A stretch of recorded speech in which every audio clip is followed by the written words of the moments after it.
On today's show, the Ottawa Senators have been linked to Jason Robertson in trade talks, but should Steve Staios be shooting for a star? And we continue our 2025 NHL Draft Rankings with two interesting prospects with great potential. This is Brady Tkachuk, and you're listening to the Locked On Senators podcast. You're Locked On Senators, your daily podcast on the Ottawa Senators. Part of the Locked On Podcast Network, your team every day. Welcome. You are locked on to the Ottawa Senators, the only daily podcast covering the Sens. On the outskirts of enemy territory, I'm Ross Levitan, alongside Brandon Piller up in the Blue Mountains. Today is Wednesday, June 4th, and we're also going to get to Pierre Dorion's interview in the French language that I watched yesterday, and it is full of nuggets. But first, Pillsy, a nugget that came out the other day, Daily Faceoff linking Dallas Stars forward Jason Robertson to the Ottawa Senators. What did you first react when you saw that headline? My first reaction was I love the idea of this, Ross. Jason Robertson is the type of player that the Ottawa Senators need to add to their roster to contend with some of the big guns in the Atlantic and in the Eastern Conference. And they need a top six winger that can score goals and put up massive points. Jason Robertson is that guy. He has 1 year left on his contract with the Dallas Stars at $7,750,000. Then he becomes an RFA next season. And when this guy is on, he is incredible. He's got good size, 6'3", 201 pounds, a left shot winger, Ross, something the Ottawa Senators need. And listen to his point totals the last 4 years. Last season, 80 and 82. Year before, 80 and 82, consistent. And he put up 109 points in 82 in 22-23, and then 79 points in 74 the year before. So that's more points than pretty much any Ottawa Senator other than when Tim Stützle had that big year. So this is the type of player the Ottawa Senators need, and he fits in age-wise at 25 with the rest of their core.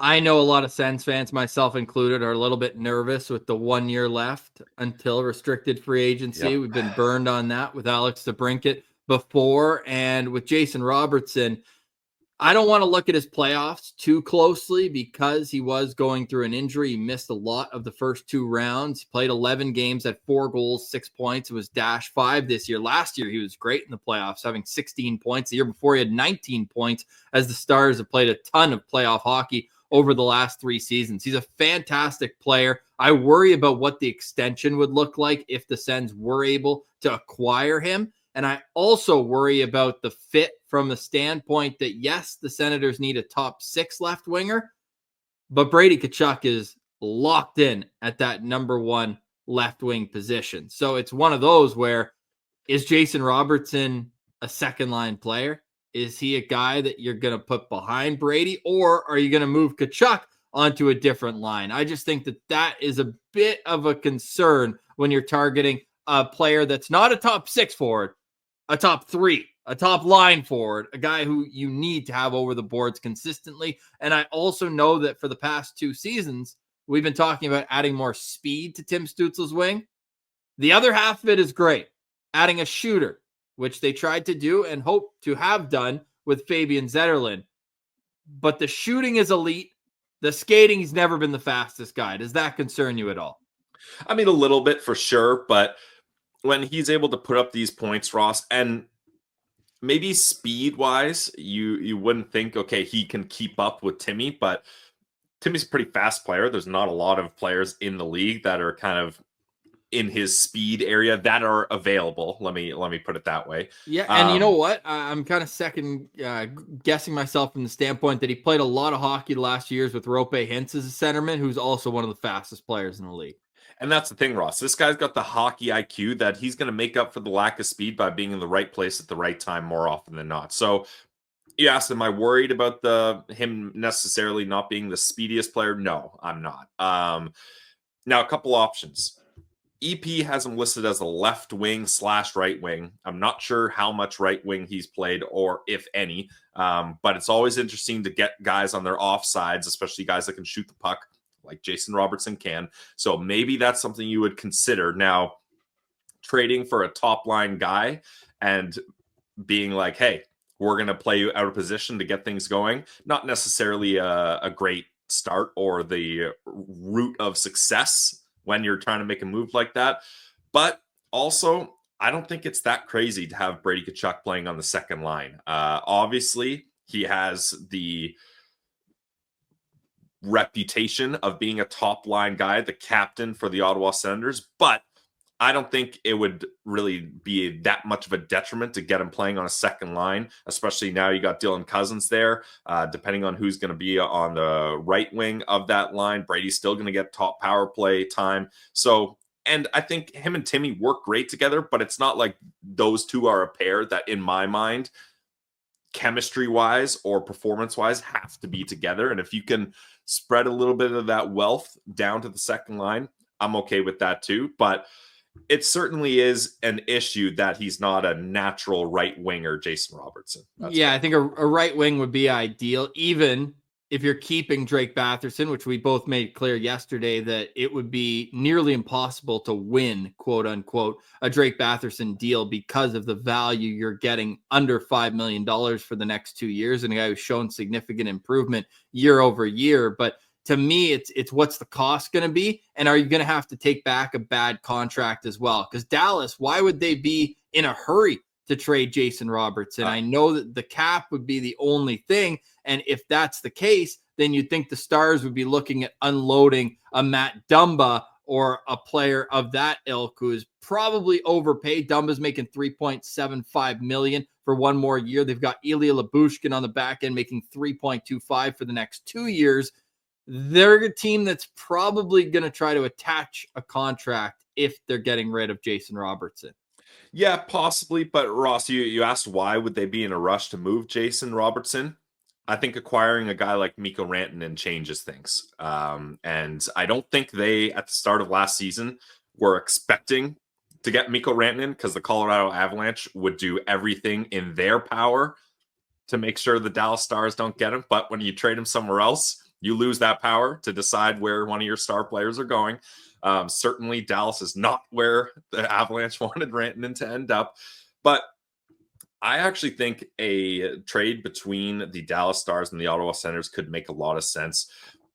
And it would revolve around Drake Batherson, because Batherson Batherson has this year and next year left on his deal, right? Yes. So for the Dallas Stars, getting a guy that, sure, Batherson can't put up Jason Robertson numbers, but he could put up 65 points, and that's still pretty good now that they've got Rantanen there. And Wyatt Johnson, obviously, is a guy they have a lot of belief in. They give him a massive, massive contract extension. They could be looking, hey, with the cap struggles that we have, we're not going to be able to upgrade our team, but how can we try to keep as much of these guys together with I want to call it a lateral move, but Batherson is a downgrade from Robertson, but he's a right winger that would slot in on that second line nicely. And I think for Dallas, having a guy that can get 60 points that's signed to a very, very good contract for the next 2 seasons could have massive value, because by the time that contract's up, the cap is probably high enough that they're no longer in cap hell anymore, or they've gotten rid of those contracts like you talked about, Lyubushkin, Dumba, or they've expired, and they've got Ryan Suter buyout off their books and things like that, right? So I think Dallas would see a lot of inflated value from Batherson and his contract, and maybe you could make a Robertson-Batherson deal work that would make sense for both sides. But I'm not advocating that this is the right move. I'm just saying it could be a win-win for both teams here, and neither of them are really affected by the other. Like the Dallas Stars wouldn't be like, oh no, Jason Robertson's in Ottawa. Until Ottawa flipped Robertson to Minnesota or another team in the division for the Dallas Stars. Yeah, I don't think the Sens Steve Stais is in the business of getting guys just to flip them.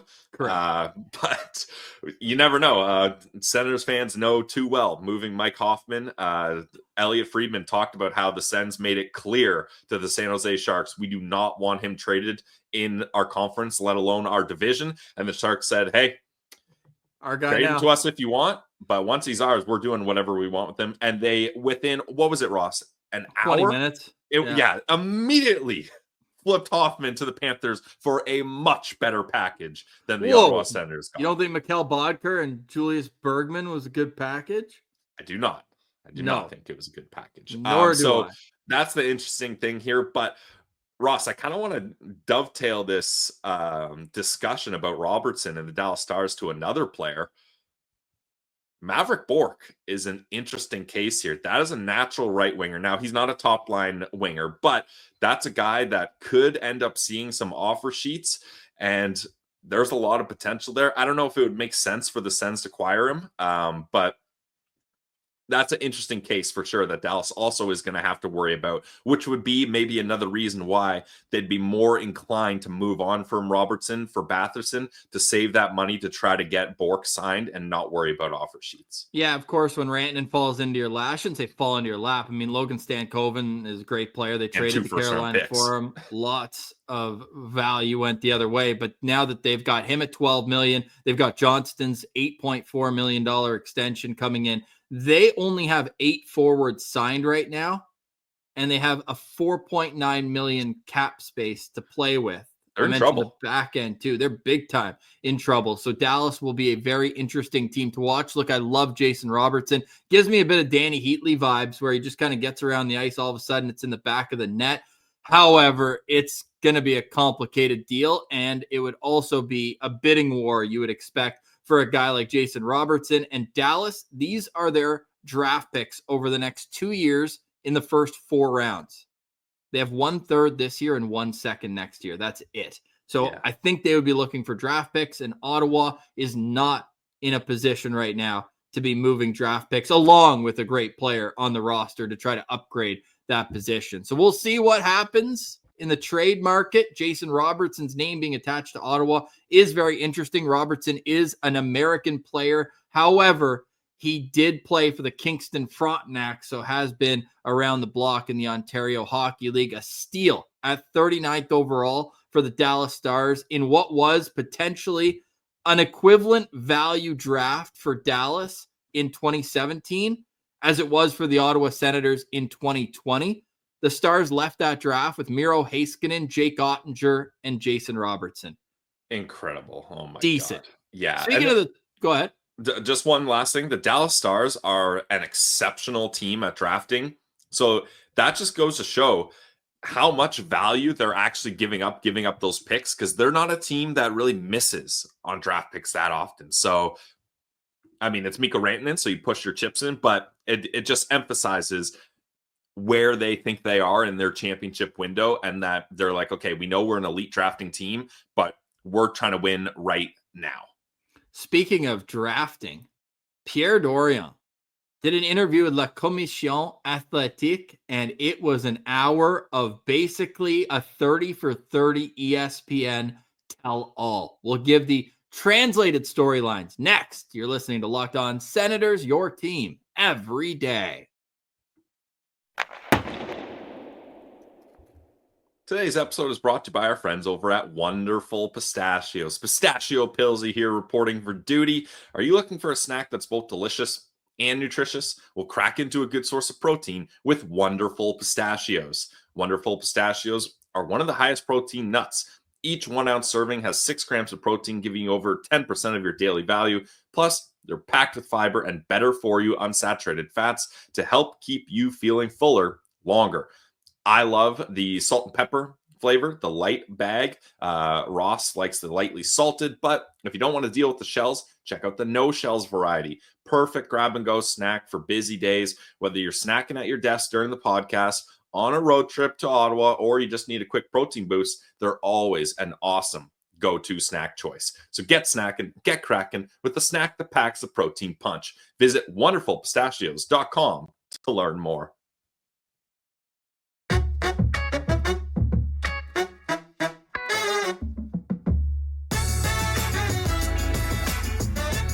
All right, Billsy. So we are continuing our trade targets week, basically, here on Locked On Senators. We've covered a number of potential fits from JJ Peterka up front. You've got the conversation on the back end. We talked about Rasmus Andersson. We talked about basically everybody who is available for trade, and that includes Jason Robertson. So let us know in the comments how you feel about Jason Robertson and if you think it's a fit for the Ottawa Senators. Thank you to the everydayers making us your first listen here on the Locked On Podcast Network. We truly appreciate you joining us each and every day. Love the comments, by the way, yesterday on whether you should put toothpaste on before or after putting some water on your toothbrush. It's those types of conversations that make what we do in the off season oh so interesting, oh so fun. And yesterday I also found myself very engaged with this French interview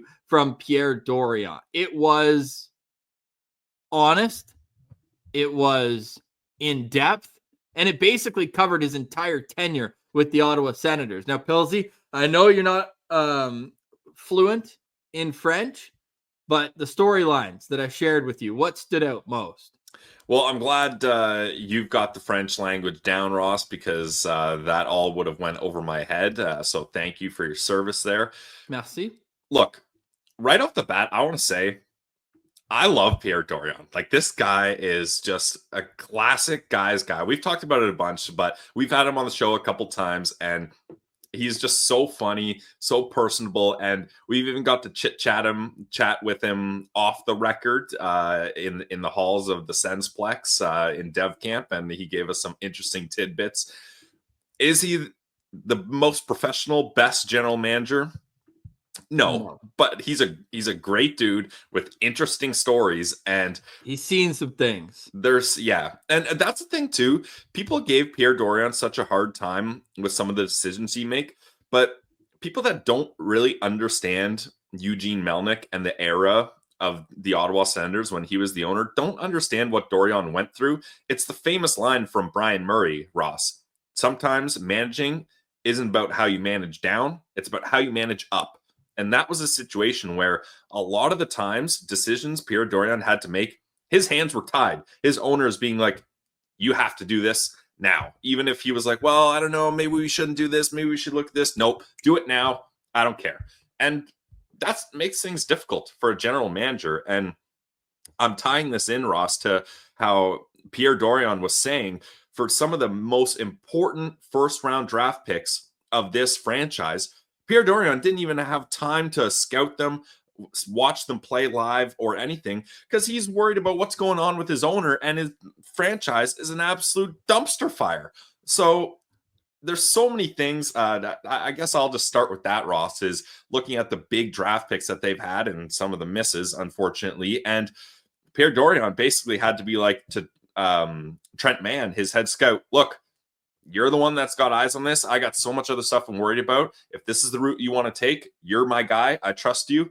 Do what you think you need to do. And that led to some massive draft pick blunders. Yes, they talked briefly at the end of the interview about Tyler Boucher, and Pierre Dorion said he had assurances within the week after the draft that Boucher would have been off the board in the next 5 picks. So ourselves included, we're like, why don't you just trade back 20 spots, early second round? You could probably still get him.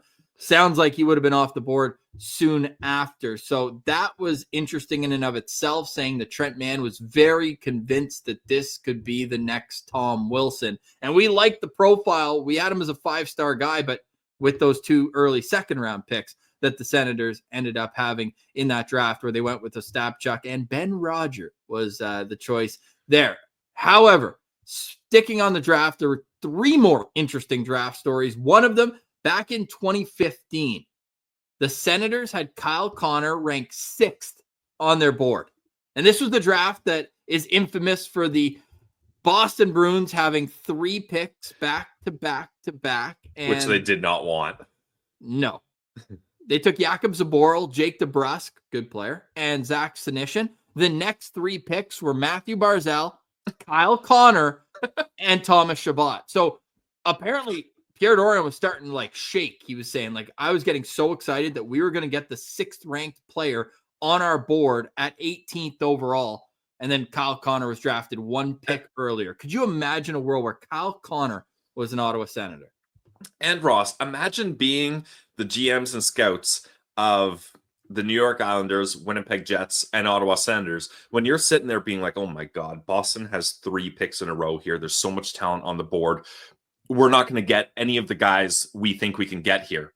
And then they whiff on, sure, Jake DeBrus, nice player, but they whiff on 2 of the 3 picks in a row they have. And you're like, oh my God, I can't believe we have an opportunity to get Barzal Connor or who is it? Shabbat, yeah. Yeah, like, woof, that's tough. But that they could probably write a book on what happened to the Boston Bruins in that draft, because that was not their plan at all. Because they acquired Martin Jones in that draft as well, and then they had to move him randomly. Like, it was just a mess. It was complete mess. Speaking of messes, how about the decision to keep the pick in 2018 after the Duchesne trade? Actually, I'll get to that by telling you about the Duchesne trade. Dorion said that after the first year, he gave a ton of credit to Guy Boucher for why the Senators were able to get to the Eastern Conference Finals. Game 7, double overtime, 1 goal away from a Stanley Cup final. So much so that Pierre Dorion, people forget, was nominated for General Manager of the Year that year. And he said he was so enamored by the job that Guy Boucher did that he invited him and his wife to be their guests at the awards. Everyone gets a +1. And at the draft, Boucher kept telling him that we are a Matt Duchesne away from being a championship team. And then they got Matt Duchesne. They win the 2 games in Sweden against Colorado, his old team. They come back, they lose. And he goes, on peld, encore. That means we lose. He just kept saying it and saying it and saying it over and over again. And he said that Melnick came to him in about February of that year, late January, early February, said, what's our chances of making playoffs? And Dorion said, like 50-50 at best. No pas bon? No, ce n'est pas bon. And he said, if you can't guarantee me that we're going to make the playoffs this year, we're going full rebuild. And blow it up. That's when the 201-page plan was formulated in the Bahamas. 114, and he says it's at his house right now. Like, I need to get my hands on this. He said that a lot of it was how other rebuilds worked and which ones were successful, which ones weren't, which brings us to the most important part of the rebuild, the first draft. They keep the pick at 4th overall. They end up finishing last the next year, but then drop 3 spots in the lottery, the best lottery drop of all time.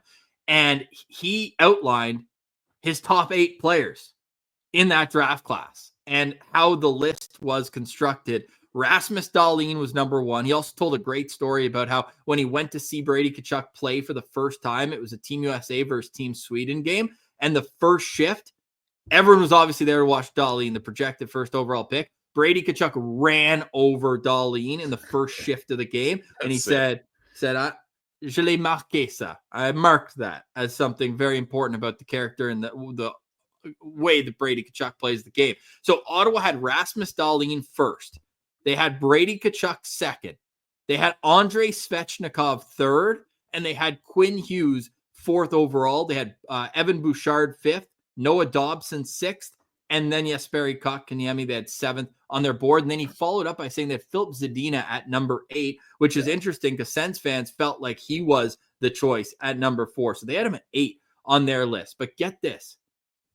If Montreal had taken Brady Tkachuk, God forbid, Ottawa would have taken Quinn Hughes in that draft. Yeah. Oh, man. So they had their list pretty solid for that one. He also mentioned in 2020, 4 of his own scouts with Ottawa had Tim Stützle as the top pick in the draft, as the best player in the draft. They just felt sometimes Alexis Lafreniere and the Q was a bit disengaged away from the puck, and they loved the way that Tim Stützle was always going 100%. Tim Stützle was also one of a number of players in Europe whose seasons started before the draft, and Pierre Dorion was asked about that, and he said that not for Stützle. They knew him, and Dorion kept mentioning he went to Europe for like a month during the season and watched all of the top prospects from Alexander Holtz and Lucas Raymond. And he said he went to Finland to see Anton Lundell, all that. And he also mentioned that they didn't know much about Roby Järventie or Levi Merilainen before that following season started. And that when they were on the clock with the first pick in the second round, they were between 3 players. Tyler Klevin, who they ended up getting 10 or 11 picks later, trading up to do it. So at that point, they said, okay, we need to get him now. Thanks, Toronto. Roby Yarventi and JJ Peterka. And he said that he loved Peterka, but that the head scout said, this Roby Yarventi guy, he could be something. Yeah. But so, look, Roby Yarventi was a good prospect. He got the size, he's got the shot, but oh my God, could you imagine if they went Peterka instead? I know. And I'll tell you more after the break. We'll just hit a quick ad and then get into a couple other really interesting parts of this interview. The full interview is available on YouTube. Just type in Pierre Dorion interview. It is in French. I'm not sure if the closed captioning can translate it for you or not. More on the other side. You're listening to Locked On Senators, your team every day.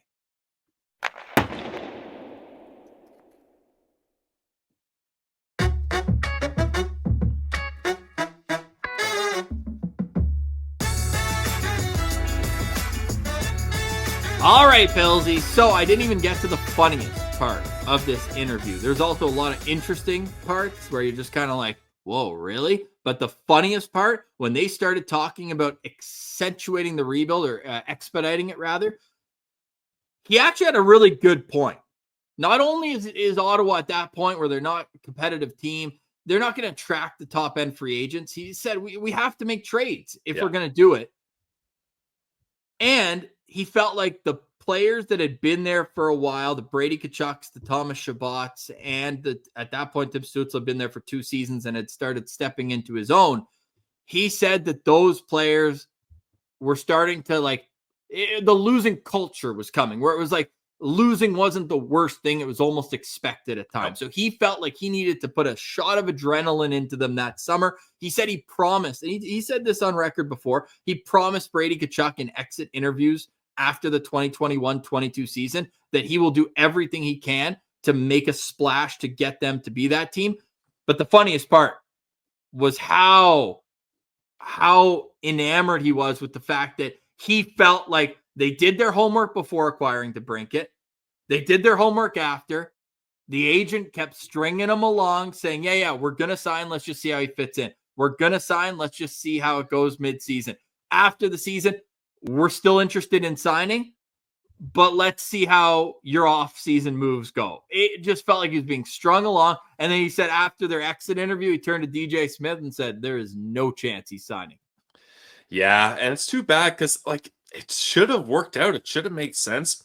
I know DeBrincat, American guy, and he kind of made it clear, hey, I don't really want to be in Canada. But there's Dorion said he was going to go to one place to sign and one place only, and that was Detroit. Yeah. But there's so many American guys on this team. I thought that could make it work. They're all of the same age.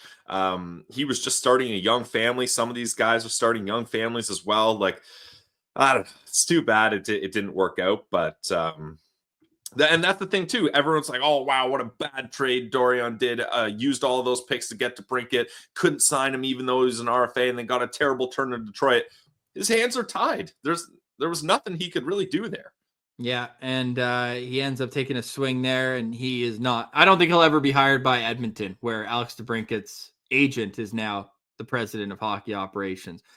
Something Jackson. I can't recall the exact name. But yeah, that part was very interesting. He thought that when he acquired Jacob Chychrun that Thomas Chabot could play the right side. He says, looking back, that was wrong.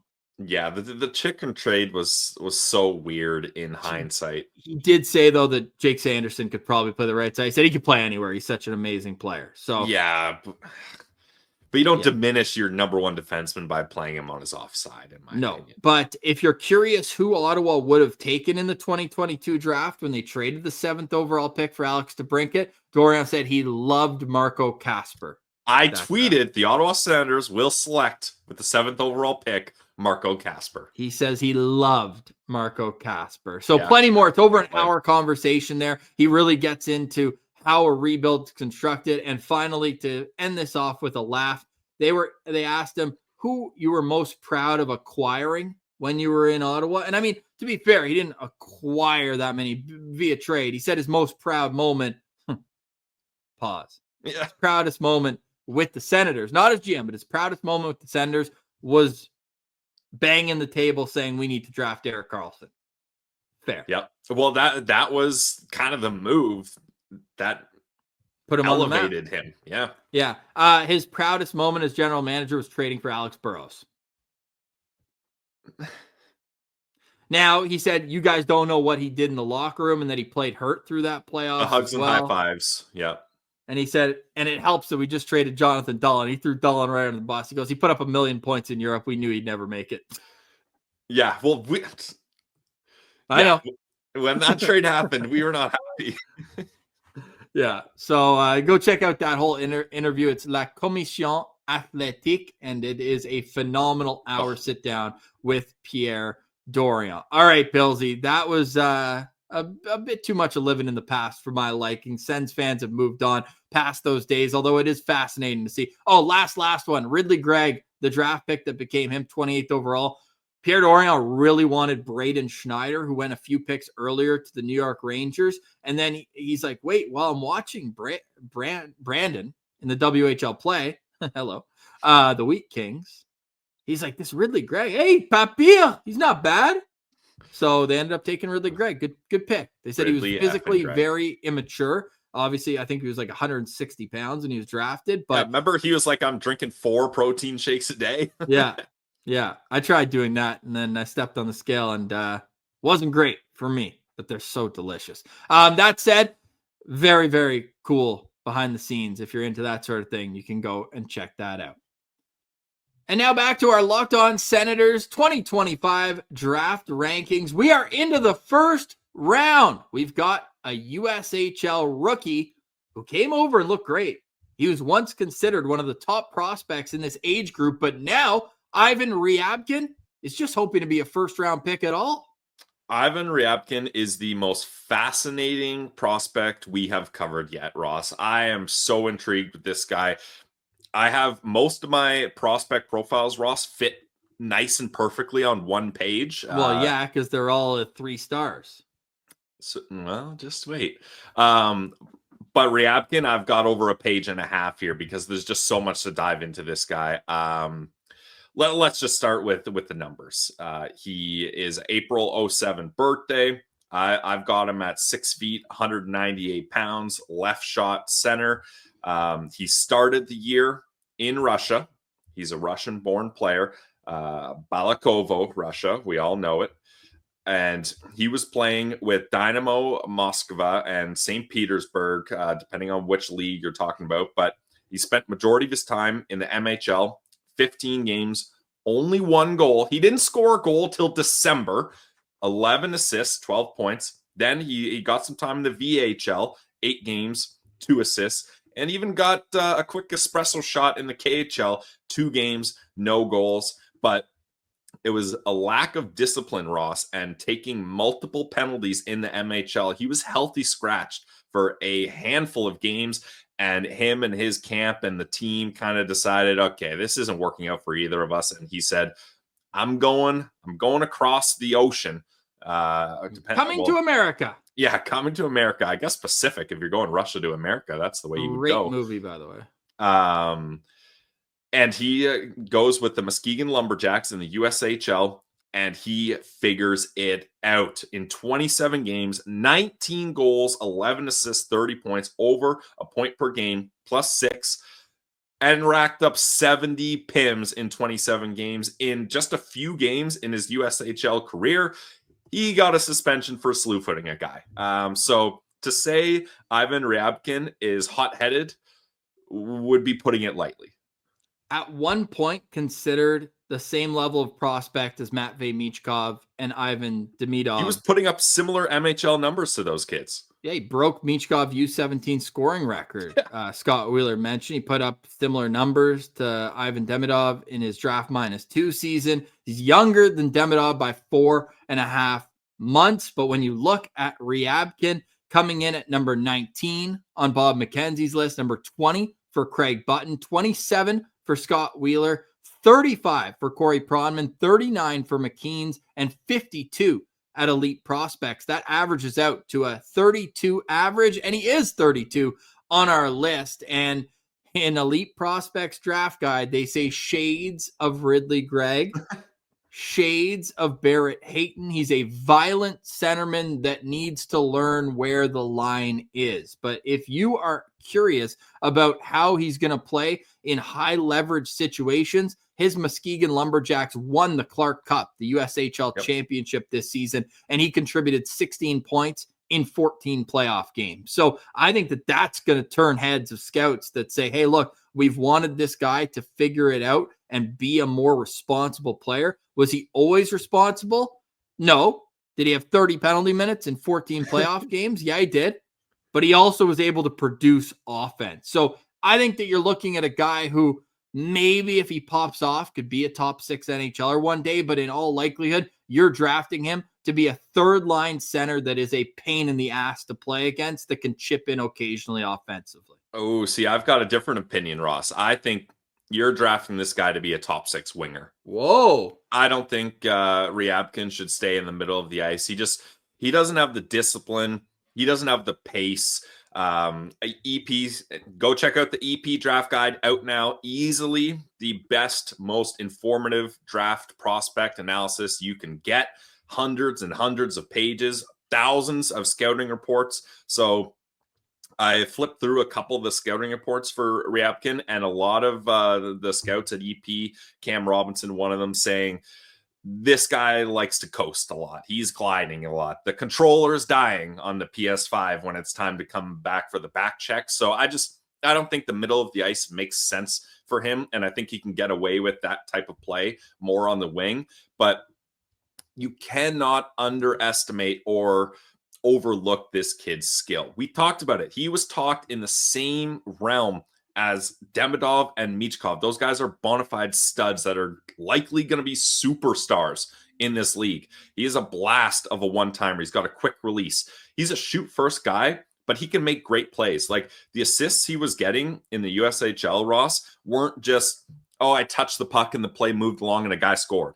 It was him being in a great spot to shoot, but seeing that there's a better option and passing it over, and guys are getting backdoor tap-ins. Like, for a sniper to have that ability to read and recognize those plays is incredible. He's an absolute merchant on the power play. Like, when he's on the power play, he's the guy they're cycling the puck around to try to get it to him. He's the finisher. And when he gets that one-timer in his wheelhouse on a tee for him, the goalies, it was like he would blast it, it would go in, and then the goalie would move his glove. Like, they're not even on track to almost stop this puck. The talent that this kid has is top tier. I'm willing to put that out there. And I like Scott Wheeler's write-up because he was like, oh, I really don't know where to put this guy. But he mentions, hey, if we're going on talent, I've got to put him at 27. And correct me if I'm wrong, Ross, but I believe Scott Wheeler was the highest, if not one of the highest. Third after Bob and Craig Button. Yeah, and Bob's is interesting because that was done so long ago. Yeah. But yeah, I think if you're a team that's going to look at drafting him, you see the talent, but you've got a project on your hands. A lot of the reports from EP say players and coaches mention he is not easy to get along with. He's not easy to coach. He's a guy that does things his own way. He's hot-headed. I think, Ross, he knows where the line is. You mentioned he's got to find where the line is. I think he knows where it is. He just doesn't give an absolute damn where it is. And you're going to have to work that out of him. And it's going to take time to do that. But if you're successful in that, I think you have a top 6 player here. Yeah, I mean, the skill is undeniable. Do you think that it would be beneficial if a team that drafts him already has kind of a Russian flavor to it, a Washington, a Tampa? Not that they're in the range to get him. Neither team has their first round pick, but that type of organization. Yep, I think you would want a veteran Russian mentor, someone that can make him feel comfortable, but also be like, look, I know what you're experiencing. I know what you went through developing in Russia.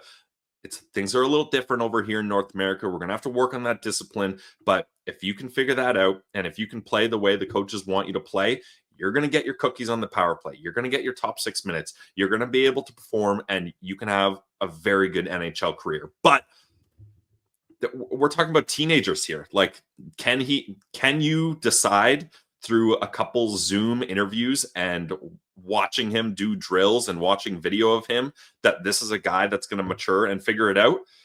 That's going to be up to the scouts and the general managers to decide when it comes to draft time, Ross. I can see this guy going as early as middle first round or as late second round. If he gets to the middle of the second round and Pittsburgh's on the clock, I think that could be a decent fit for him, although they don't draft until 59. Yeah, exactly. I'm just thinking of teams that kind of need to have more depth in their prospect pool, like high-end talent, and that have that quote-unquote mentor built in that Ryabkin will need. Heck of a player, though. Heck of a skill set. Your Sens stars for Ivan Ryabkin. I hummed and hawed about this for a while, Ross, but I'm going 4 stars.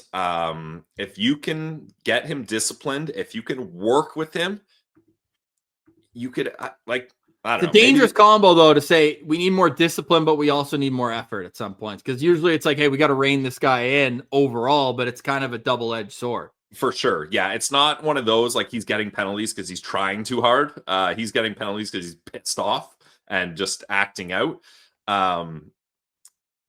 I think this guy, if a team that drafts him can work with him and properly mold and develop him, we could be talking steal of the draft territory. Like, okay, really? I'm serious. That's how good this kid is skill-wise, in my opinion. So, Ross, I would have even gone 4.5 stars or flirted with 5. And I also thought about doing 3 or 3.5 stars because the discipline is a big deal. And kids these days sound like a boomer. Kids these days, but they have a lot of entitlement, and he might just be like, look, I know I'm better than this. I don't have to listen to you. I'll just do what I want. And that could derail things for him. All right. We'll see where the most interesting player in the draft, according to Brandon so far, Piller, Ivan Ryabkin, goes. He comes in on our list at number 32. You can go check out all of our draft profiles on YouTube. All right. Coming in at number 31. On our NHL Draft Rankings for 2025, it was the youngest player in the NCAA this past season. And not only did Sasha Boumedienne play NCAA, he was playing on the top pair for Boston University for most of the season. Yeah, this is another interesting prospect. Sasha Boumedienne is a guy that is really pushing himself here. He was the youngest player in the NCAA. He already has a year of USHL experience under his belt. He had to make a tough decision. Hey, things are going well for me here in Youngstown. We've already covered one prospect from the Youngstown Phantoms. He had 27 points in 49 games. Pretty good for a defenseman, +9. Even got some playoff games. But he decided, you know what? I want to push myself. I want to play NCAA. And with Boston University in 40 games, he had 3 goals, 10 assists, 13 points, finished a +8. I should mention he's a left shot defenseman, 6'2", 183 pounds. And he's got a dad that had a decent hockey career, Joseph Boumedienne. He even played for the Binghamton Senators back in 02-03. Had a cup of coffee. No, I should say more than a cup of coffee. He had a couple cups of coffee in the NHL, but then went to Europe to continue his career. And that's why Sasha is actually born in Finland.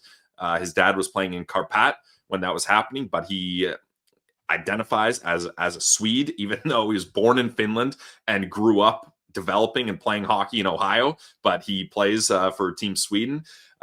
So this is a very interesting prospect. And everybody is agreeing on the fact that he got better as the season went on. He's a January 2007 birthday, one of the older players in the draft. Corey Prodman, the highest on him of our scouts at 21st overall. Bob McKenzie at 24. Craig Button at 28. Scott Wheeler at 33. Elite Prospects at 37. McKean's at 42. That's an average of 30.83.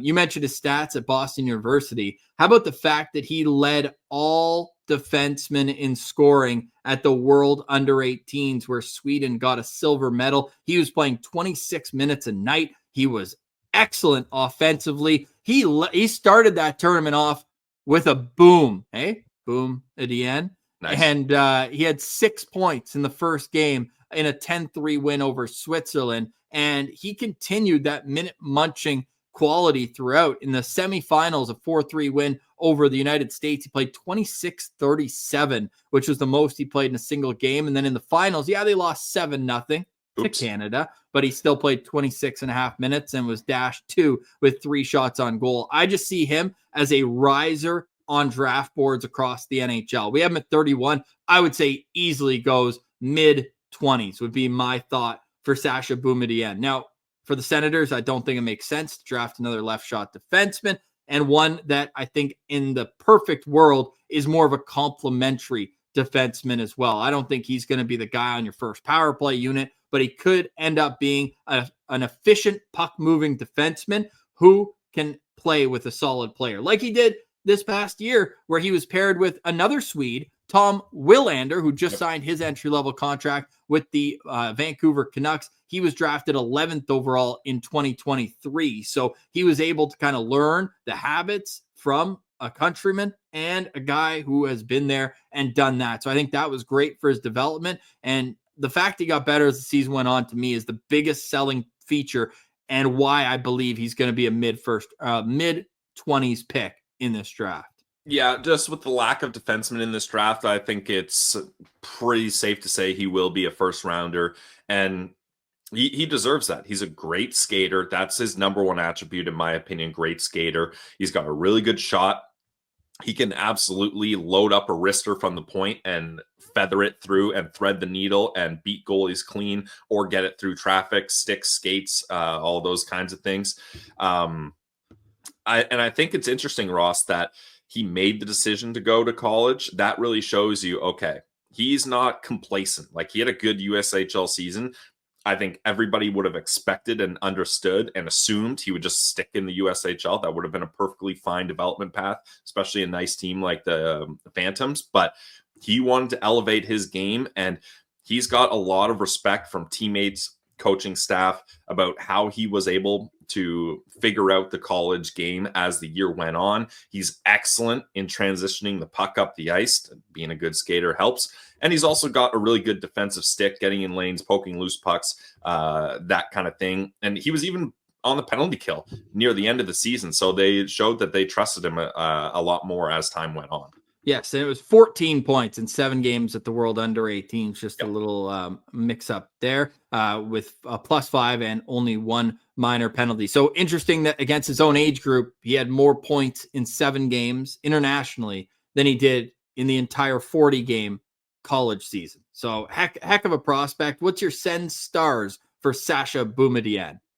I gave him 3.5 stars, Ross.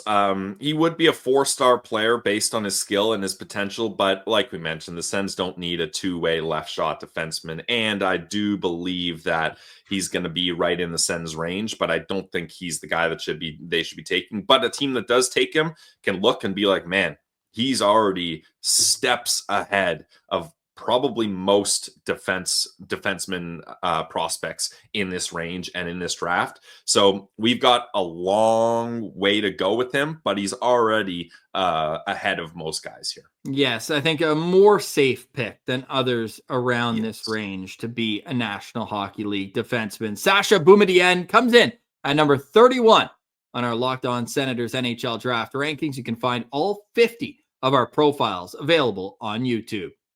All right, Pilsy, any final thoughts today? That Dorion tell-all really extended the show. Yeah, fascinating Lots stuff. to get to. Yeah, no, I'll keep it clean. I was gonna bring up a debate of the best way to use deodorant sticks, but we'll save that for later. We're gonna start doing ridiculous debates at the end of every show just to keep things rolling. Brock Nelson has signed a 3-year contract at $7.5 million per season with Colorado. Whoa.